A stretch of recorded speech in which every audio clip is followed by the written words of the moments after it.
Welcome to the Dan Casper Show podcast, your chance to catch the full show anytime, anywhere. If you missed it live on the radio, no worries. We've got you covered with all the sports talk, opinions, interviews, and conversations from the show. From the Packers to the Brewers to the biggest stories in sports and around Wisconsin, it's all right here. This is the Dan Casper Show podcast. Second hour kicking off right now on this Tuesday morning. It is a Toyson Ford Grind My Gears Tuesday morning. What the heck is grinding your gears, peeps? You can get it off your chest and let us know, all right? Also, it is a I'm not saying, but I'm just saying Tuesday. And your sports confessions. What are you confessing? Sports related.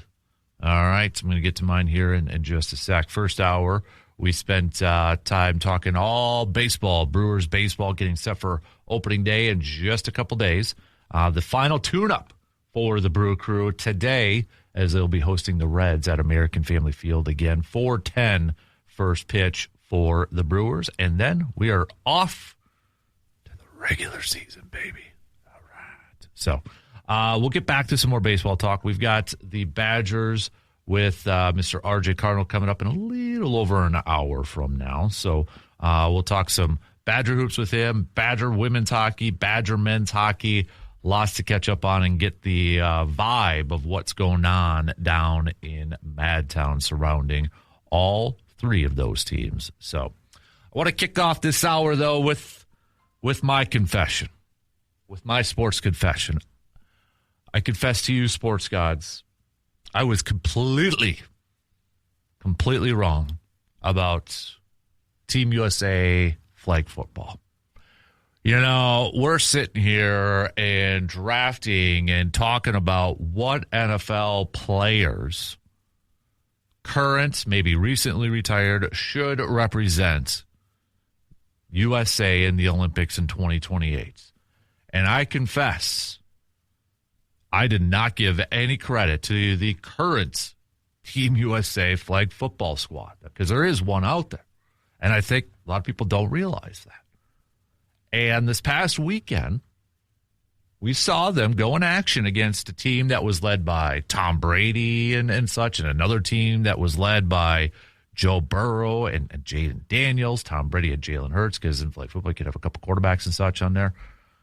And Team USA, a team that doesn't have current NFL star players, dominated. In game one, Team USA defeated Joe Burrow and Jane Daniels' team 39-14. Game two, Team USA defeated Tom Brady's squad 43-16.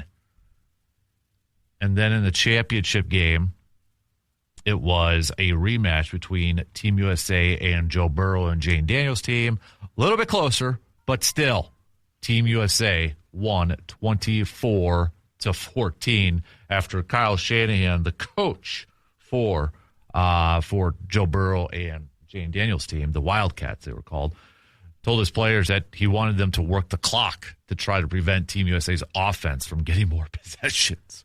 It's flag football.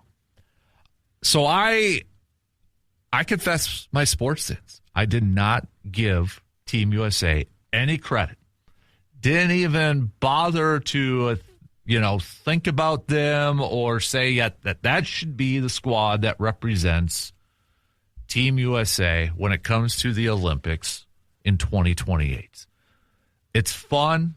We all did it for the last couple of years when it was first announced to now. It's like, okay, what NFL players would go and represent Team USA in the Olympics?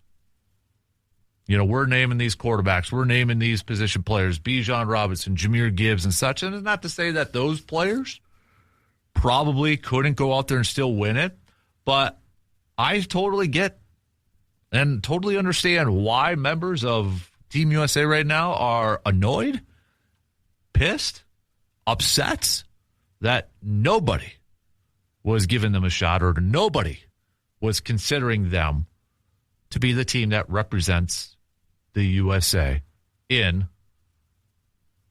the Olympics.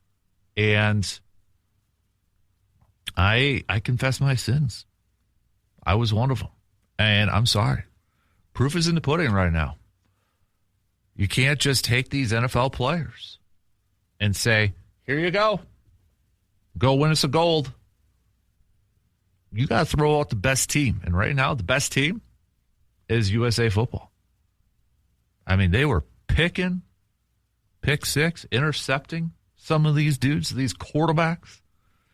I got to give a big tip of the cap to them. It was just so some of the rules from this game, too, in case nobody watched any of it or maybe you didn't watch any of the highlights and such. But 50-yard field, 15-minute running clock until the final minute of the half. Play clock is 25 seconds. Quarterback has 7 seconds to get rid of the ball. Each team starts at the 5-yard line. You get 4 downs to get past midfield. If you do that, you get 4 more downs to try to score a touchdown. There are 2 PAT options. You can go for a 1-point conversion from the 5-yard line or a 2-point conversion from the 10-yard line. And the football is a smaller size than the one you would see in the actual NFL league, which, if you were watching, it was clearly evident. So that's my sports confession. I am sorry, Team USA. I did not give you any credit, give you any chance of maybe being the team that represents the USA in Olympics. So my thought has changed on that. I think you got to roll with them. How about the rest of you?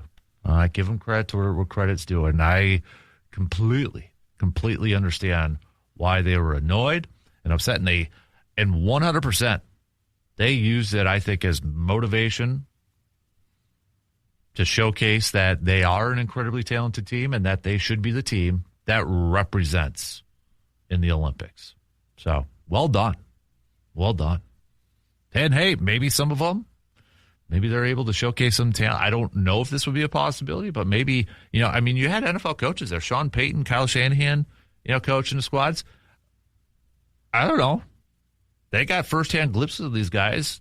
Would some of them maybe get a shot at training camp or such, bring them into camp and see if they can make a team in that? Maybe. Why not? If they were impressed with that. Why not? I think so. So, all right. Your thoughts on that? Anybody else? Anybody watch that? Anybody? Or I know we had basketball going on and such too, so I feel like it was kind of a back burner thing. But I'll be honest, I didn't watch it all. I watched a lot of the clips and I watched a little. I was going back and forth. Had a couple TVs set up and such. It was a busy weekend too. But basketball was on and had a little bit of that game going on too. So, but I was really impressed with Team USA. I really was. Let's take a quick phone call here this morning from the one and only C-Bomb. I've got a hotkey lined up for an intro for C-Bomb. It's not ready yet, so I'll just have to do the normal. Good morning, C-Bomb. How are you doing? Good morning, El Capitano. Happy Tuesday, my brother. How are we doing today? I'm doing well, man. How are you doing? I'm doing pretty good. It's sunny. The snow's melting away. Spring's on its way, so all is good. Yep. All is good, my brother. Exactly. I wanted to ask you a little question discussing this flag football thing, and I think Team USA, and now I did not watch any of it. In all clarity here, I just watched some highlights and have been listening to the talking heads, such as yourself. I do wonder, though, if you took the NFL's best and really had them game plan and work and practice, what that might look like. But, yeah, I mean, you got to give some love to Team USA. Those guys went out and showed, hey, had they got beat or destroyed, it would have looked really bad for them. But now they've got an argument. Yeah, they got and the thing is, I honestly feel like, and this may be narrow-minded on my part, but I feel like if you threw out a squad of NFL players in the Olympics to represent Team USA, I still think Team USA wins. But I think it might boil down to who deserves it the most to represent the country in the Olympics. And right now, I think it's Team USA probably deserves that opportunity. I mean, that's what they do, and that's what they focus on. And the fact that it's going to be an Olympics that's in L.A., in the United States, do you kind of go that route just to kind of make sure, like, hey, we want to make sure we win gold because this is our sport and it's on our soil too? Yeah, I mean, I think as of now anyway, they've earned the right to keep representing Team USA. And I don't think it should be one of those things. Again, this kind of made the discussion a reality. They shouldn't just give spots to any NFL players. They earned it. Mm-hmm. They went out and they showed that they can beat NFL players at this game. So, again, if you take NFL players that are taking it seriously and game planning and actually, have a designed-up game plan, maybe it's a lot different. But yeah, impressive. Kudos to them. Yeah, and I honestly, I feel like the outside of Team USA probably being the most excited about that result, it might be the NFL teams themselves that might be more excited to witness that, because then maybe it's like, hey, yep, because I would imagine they don't want their players participating in this just so they don't get hurt. And I would imagine like the owners and the front office have to be excited about that too, because maybe that takes that option off the table.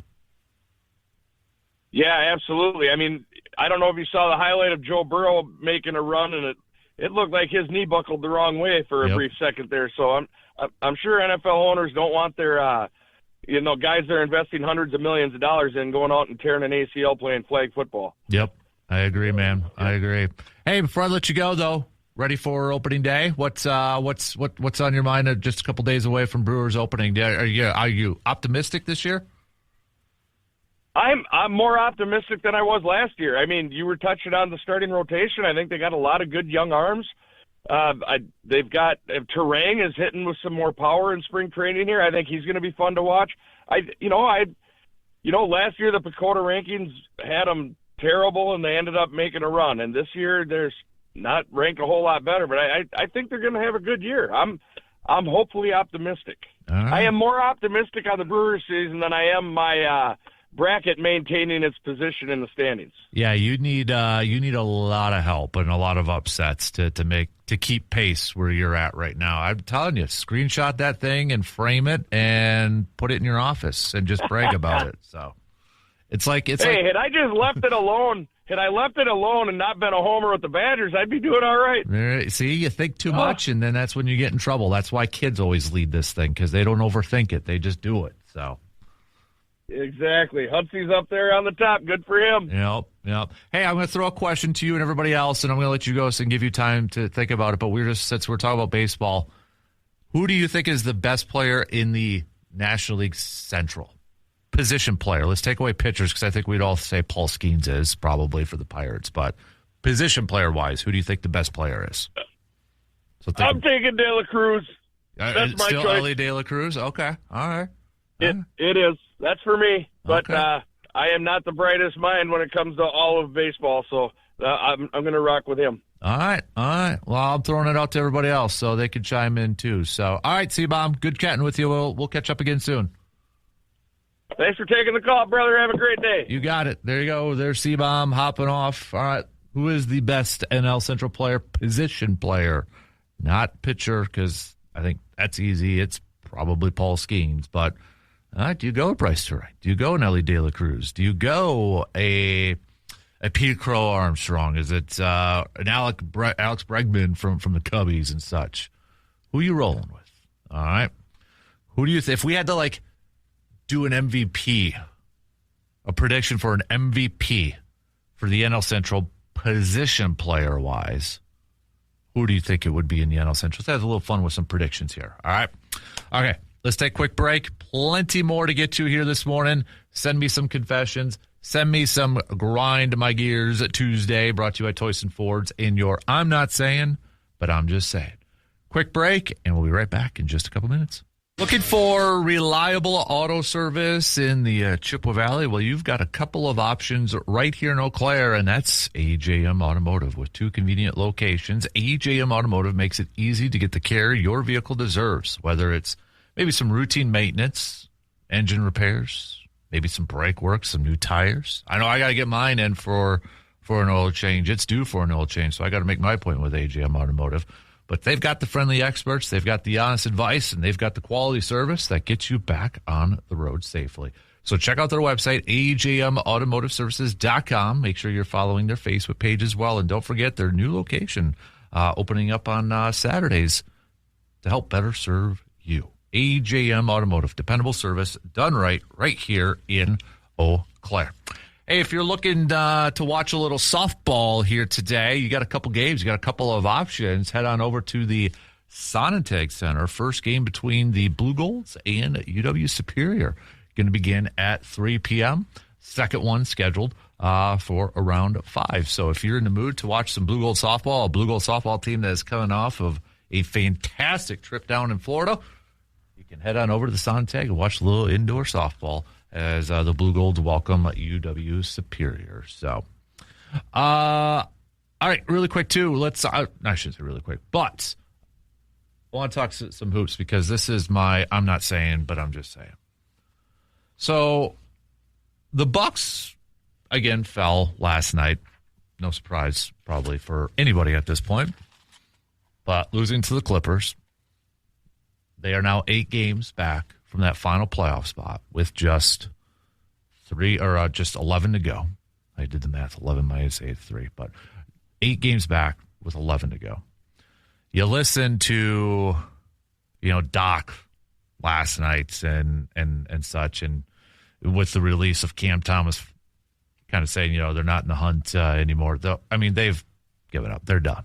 All right. They've converted Pete Nance to a full-on contract from his 2-way deal and that sort of thing. It's just, I don't know who's making some of these decisions. Is it John Horst? Is it, you go back to that article that we referenced last Friday from ESPN about Jimmy Haslam, that some people that have been talking with the Bucks or working with the Bucks feel like he's the one that's calling the shots. I'm not saying that the future of the Bucks is going to completely fall apart, but I'm just saying I am not confident. I am not feeling great about the immediate future of this Milwaukee Bucks team. Not in terms of they're going to move or anything. I'm just talking about roster construction, winning. If there is this confusion, or if there's one owner and the owner that I think a lot of us fans have had concerns about, Jimmy Haslam, who also owns the Browns, if he is the one that's truly driving the ship here and influencing a lot of these decisions and such,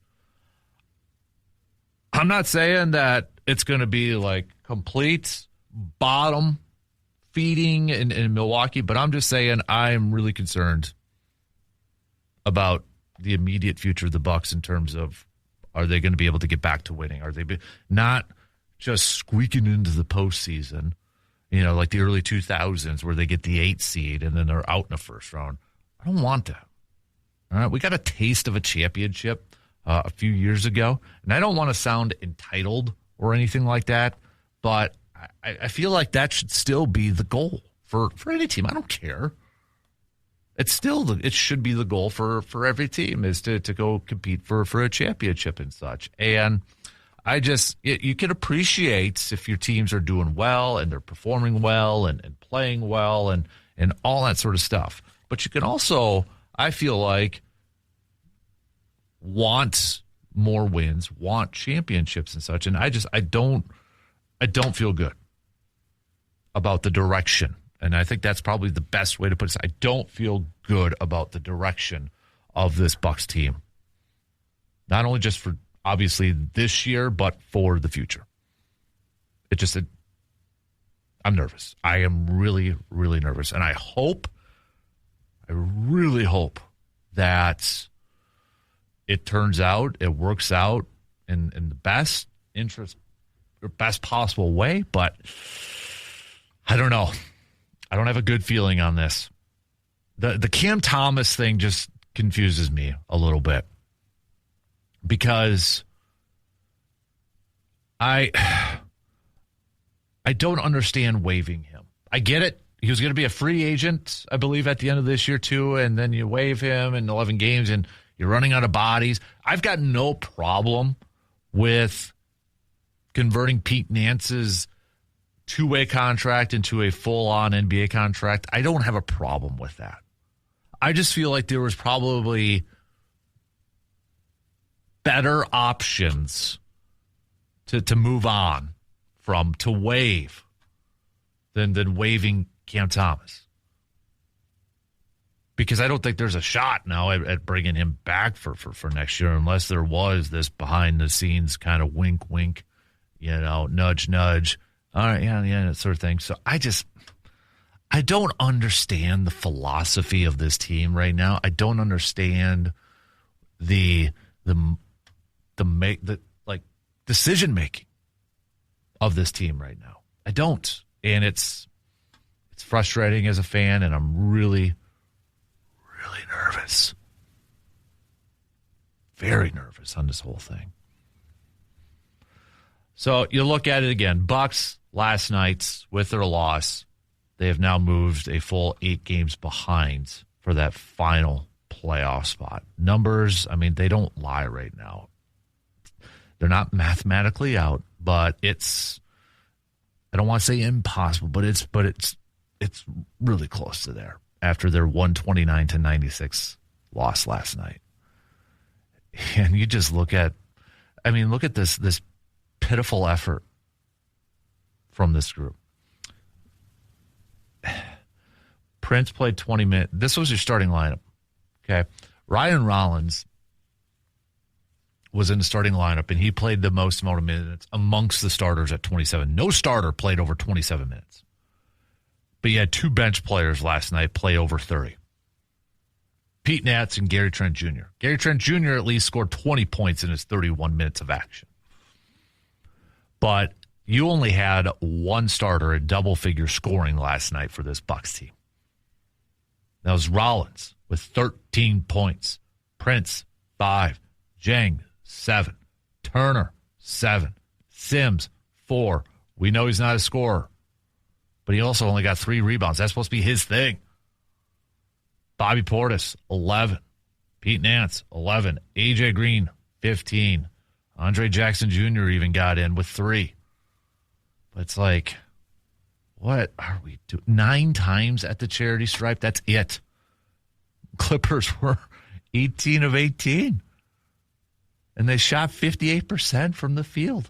It was just, this team has given up. I hate to look at it from a negative standpoint and be down. I try to be as positive as possible and that, but this team they've given up on the season. I think that's clearly evident. They know it. Coaches know it. Front office knows it. Owners know it. Players know it. It's done. Now it's just with 11 games left to go here. Honestly, and forgot to mention this, the only player to not score was Thanasis last night. 8 minutes and nothing. If you tell them they're still keeping Thanasis over Cam Thomas. If you're going to move on from Giannis, Thanasis, I'm sorry, Thanasis. It's if you're going to move on from Giannis in the offseason, Thanasis has got to go too. But it's just, yeah. Speaking of Giannis, how do you play him? How do you bring him back? If you bring him back this year, I'm talking about. If you play him again this year, I think you're solely doing it for a goodbye tour. If he plays another game, it's solely for that. We're going to have him suit up with the Bucks one more time, so people kind of sense that this is the last time he's going to wear a Bucks uniform. That's it. Otherwise, there is no reason. None whatsoever. All right, we got to take a quick break. Back with plenty more, though, coming up after these quick words. If you're in the market for a brand new vehicle or maybe a high-quality used vehicle, look no further than our good friends at Toyson Ford, located at 1000 Chippewa Crossing Boulevard in Chippewa Falls. They're proud to serve the drivers of the Chippewa Valley with the most popular vehicles around Wisconsin and the country. They're committed to giving the best in customer service with a top-notch selection of brand new vehicles to choose from, as well as an extensive inventory. From the moment you step on into their showroom, you are more than just a customer. You are an honored guest. So if maybe you're using a little bit of that tax return to a new vehicle, check out our good friends at Toyson Ford. Again, that address, 1000 Chippewa Crossing Boulevard in Chippewa Falls. They were kind of the OGs, the original ones over there in that new area around just outside Chippewa Falls there too. So yeah, they set them out. They're a trendsetter over there, man. So you can also check out their website, toysonford.net. It is a Toyson Ford Grind My Gears Tuesday. So if you got anything that's grinding your gears, get it off your chest. Maybe it's still the Bucks here. Maybe it's a little bit like Mark with the text on that Shoe Doctor's bullpen line saying, instead of releasing players, they need to release Doc. That move is clear cut. If they don't do that at the end of this year, I mean, holy moly, right? I mean, it is just yikes. Yikes. Right now, you might as well just keep him, though. Lose as many games and maybe improve your draft stock or something like that. I don't know. There's no way he can be back as coach next year. Just, it can't. How do you even let that happen? Like, what do you tell the fan base? What's that messaging? I'll keep throwing this out there, and I don't know if this is actually a thing or if this would, pop up, but let's just, like, for argument's sake here, if Giannis says, hey, I'll sign an extension, but Doc's got to be the head coach, what do you do then?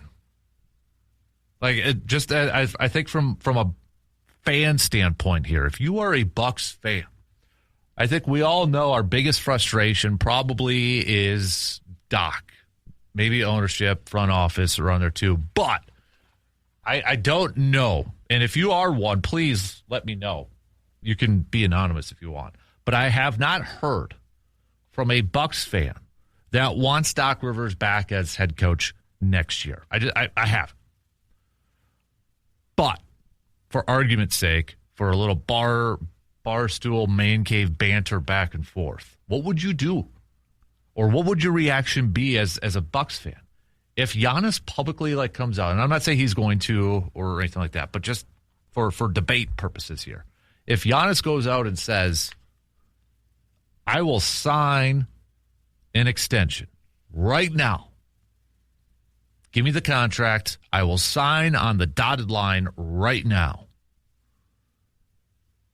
and stay for the next few years if Doc comes back as coach. What do you do? How would you react as, like, let's say John Horst calls you up and wants your opinion on it. He's like your phone-a-friend in Who Wants to Be a Millionaire. What do I do here? Hey, I'll be honest. Like, the part of me, it's almost heart-head. Who wins out? My heart wants Giannis to stay in Milwaukee as long as possible throughout his whole career. I want that to happen. I want that. I want to see it. So my heart would say, do it just to keep Giannis. My head would be like, is that worth it? I don't know if it's where's the balance? I don't know. That's a tough one. That's why I'm glad we can be our armchair general managers, our armchair quarterbacks, and all that sort of stuff. But we're not the ones that actually have to make those real decisions and such. So, again, I don't think that'll happen. Maybe it will. I don't know, but it wouldn't be the first time we've heard of specific demands from star players and such. Wouldn't be the first, and it's not going to be the last. I'm not throwing out any possibility of how this whole thing can kind of transpire and go down here, but I think let's get to the end of this season. It's kind of been like I guess a lack of a better phrase for this Bucs season, kind of like a car wreck. You want it done, or it's a bad movie and you just got to sit through and watch it. It's like, just get this thing over with. Or a really, really long, if you go to a work conference or something like that, and it's a really long presentation and you're trying not to fall asleep, or you're in class and And I'm sorry, but we've all been there. And I'm not knocking teachers or professors by any means, because I still would love to teach a college class in sports history. But we've all had those professors, teachers, where it's just the lecture. It's just like, let's get through this. You're trying to keep your eyes open, or it's just like, it's so agonizing, or whatever. It's like, God, we got to get this through. Let's just get this thing over with. Feel like we're at that point right now for this Bucs season. Yeah, love them. They're my favorite team. But for crying out loud, can we just get through this thing? Get this thing over with. That's where I'm at. I think that a lot of Bucs fans are at that point too. Hate to say it, but I think we're at that point too. So, next up for the Bucs, in case you're just kind of wondering and such, looking at their upcoming schedule here, and maybe are we back on like Giannis Wash to see if he does come back, and if he does, is it just going to be for a couple games as a goodbye sort of tour and such? That's the only way that you play him. That's the only way. Next up for the Bucs is going to be a game tomorrow against the Portland Trailblazers in Portland. So, and yeah, Portland easily favored in this game too. So, all right, we got to take our final break as we approach halftime here this morning. But coming up next hour, in about, let's say, 30 minutes or so, we're going to be catching up with our guy, Mr. R.J. Cardinal. Lots of Badger stuff to be talking about. I want to get what's the vibe like in Madison surrounding the Badger men's basketball team, Greg Gard and such. Also, women's team, the women's hockey team, national champs. So, men's team getting set for their tournament run. We'll hit that up coming up here too. And also, I mean, you look at it, let's give a little bit of a shout out here. The Wisconsin women's basketball team, they're still alive in their postseason tournament. They're still rocking and rolling right now in the WBI, the Women's Basketball Invitation Tournament. They're going up against Harvard on Thursday after beating Miami on Sunday. They opened up with a win against Oregon State, took down Miami. So Wisconsin's still alive in that one. Who was it? I'm just looking. Okay, I thought that they played Oregon State earlier, but I was thinking of Ole Miss. So never mind. Ignore me on that one. All right, quick break, but we'll be back to wrap up the second quarter and head into halftime after these quick words. It being baseball season, nothing says baseball season like tailgating, getting the grills out and firing them up and putting on some brats, right? Some great brats, some amazing brats and such. And where do you get those? Where do you get a big selection with high-quality brats? You go to Mike's Star Market on the west side of Eau Claire, because at Mike's Star Market, you're not just buying meat. You're buying experience. I mean, not just brats. It's hand-cut steaks. It's fresh ground beef. Thick-cut chops done exactly the way you like them. This is your neighborhood butcher shop where quality comes first and service still matters. Planning a tailgate party, maybe planning a cookout, or maybe you're just stocking up for the week, or if you're looking for dinner tonight, stop on in to Mike's Star Market in Eau Claire and taste the difference that a real butcher makes. Doesn't that sound good right now? Thinking about, this is like the perfect time of year, okay? It's not like 90 degrees out. It's still a little chill, like at night or such. And in the early evenings, a little bit of a chill, like a hoodie weather. You fire up the grill, and then you get the charcoal or the wood pellet smell or a campfire smell, whatever. I mean, just the smoke smell of that. Oh, I love that smell.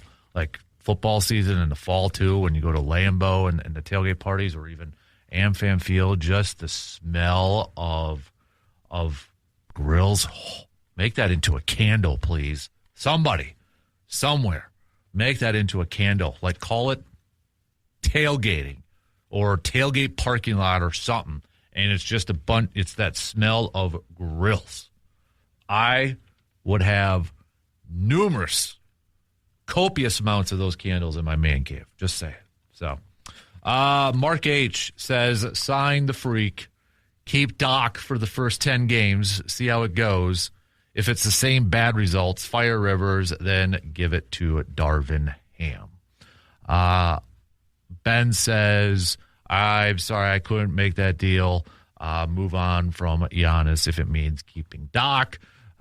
Tim says keep Giannis keep Doc if it means keeping Giannis. Mike says move on from both. So it's about 50-50 right now.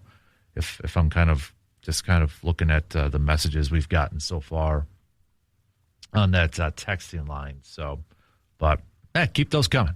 All right, keep them coming if you'd like. Speaking of more messages and such, what's grinding your gears? It is a Toyson Ford Grind My Gears Tuesday. I'll tell you what's grinding my gears just past the top of the 8 o'clock hour. Also, it's a little what's some confessions you have? What are some sports confessions you have? All right, send them on over. Cleanse the sports spirits. Get it off your chest. All right. Get it off your chest. You got some bracket stuff you could probably confess. All right. For example, like C-Bomb said, the Badgers, you can say something about, forgive me, sports gods, for I picked Kansas again to go to the Final Four, and they fell short. I didn't, but I'm just saying, like, Kansas to me as a team, yes, I know they've won some championships and such, but I feel like they've burned me more times than not. So, but like, you could kind of confess some bracket stuff. Or I'm not saying, but I'm just saying. I'm not saying I'm going to win our bracket challenge, but I'm just saying I'm feeling good about my chances right now. I'm not on that first page of the leaderboard, but I'm feeling pretty good. That is actually me right now. I'm not saying that I'm going to win it, but I'm just saying I'm feeling good about my chances right now. I'm feeling good about my Final Four. Just throwing that out there. So, all right, we'll get to some more of those coming up a little bit later on. I do want to get back to some more baseball talk here as we just have one more tune-up for the Brew Crew. One final tune-up for the Brew Crew. This afternoon, early evening, 4:10 against the Cincinnati Reds. Off day tomorrow, and then we're on to opening day on Thursday. Just from an NL Central standpoint, we're doing our Brewers preseason predictions and such, and kind of going off that projections and such. When you look at the NL Central, though, we take away the pitchers. So Paul Skeens is not available for this. Take away the pitchers. Of all the position players that are in the NL Central right now, Ellie De La Cruz, O'Neal Cruz, Jackson Chourio, Bryce Terang, of all the position players, who do you think should be, like, if we were to rate them or power rank them, who would be number one? Like, let's throw them into a draft, okay? Like a fantasy draft of NL Central people. Or, excuse me, NL Central position players. Who do you think would go number one, or who would you draft number one? Think about it for a little bit and hit me up. I'm kind of curious. Do you go Ellie De La Cruz? Do you go O'Neal Cruz? Do you go Jackson Chourio? Do you go Bryce Terang? Again, we're not taking pitchers because I think the easy answer would probably be Paul Skeens. So take away pitchers. This is strictly a position player draft in the NL Central. Who would you go number one? Okay? Think about it a little bit and hit me up. Do you go Jackson? Do you go somebody else? Let's have a little fun with this one. So, all right, we'll get to some more of those picks coming up a little bit later on. Oh no, I thought we had something popping on social media. I got to keep that in the background and such. So, but all right. Yeah, we'll get to Badgers coming up in about 20 minutes. So I'm definitely curious to get RJ's insight on what's the narrative like, or what's the talk like down in Madison surrounding the early exit from the Badger basketball team. What's the talk like about Greg Gard? I'm curious, is it really that different than maybe what's going on up here, up to the north of that? But what's the vibe check down in Madison right now after that early exit by the Badgers? So we'll put that, we'll bring that up, talk some hockey. Women's team, another national championship. Men's team, do you like their chances for the Badgers maybe to make a deep run and such? And hey, women's basketball too. They're still alive in their tournament. So plenty of stuff to catch up on in the Badger world. So, all right, shot clock's going to cut me off here. So we're at halftime, peeps. We are 2 in, and we got 2 more to go. Plenty to get to. So send me your grind my gears, send me your sports confessions, and send me your I'm not saying, but I'm just saying. We'll be right back after these news updates.